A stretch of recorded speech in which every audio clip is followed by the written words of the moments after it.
আসসালামু আলাইকুম এভরিওয়ান। আজকে আমি আবারও ছোট্ট একটি স্টাডি ব্লগ নিয়ে চলে আসলাম।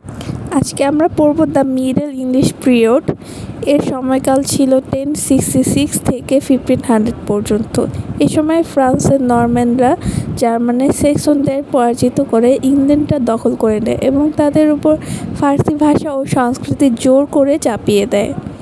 তারা সেখানে সরকারি ভাষা যেহেতু ফার্সি ছিল, আদালতেও তারা ইংরেজিতে কথা বলতে পারতো না এবং এই সময়ে বিখ্যাত অক্সফোর্ড এবং ক্যামব্রিজ বিশ্ববিদ্যালয় প্রতিষ্ঠিত হয় ধর্মীয় শিক্ষা সম্প্রসারণের জন্য এবং সেই সময় ঐতিহাসিক ম্যাগনা কার্টাও স্বাক্ষরিত হয়েছিল। সেটা ছিল রাজা দ্বিতীয় হেনরির সময়, যিনি তখন জনগণের উপর অনেক অতিরিক্ত কর ধার্য করেছিল এবং তার পুত্রদ্বয় রিচার্ড এবং জন ও ছিল অনেক স্বেচ্ছাচারমূলক কাজকর্ম করত।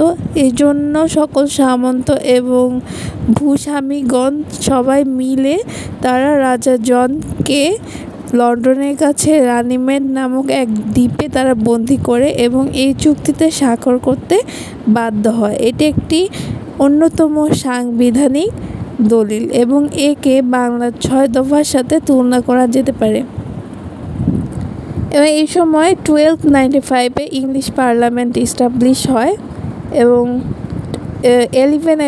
11 থেকে 13 সেঞ্চুরি এই সময়ে মুসলমান এবং খ্রিস্টানদের মধ্যে ক্রুশের ধর্মযুদ্ধ হয়।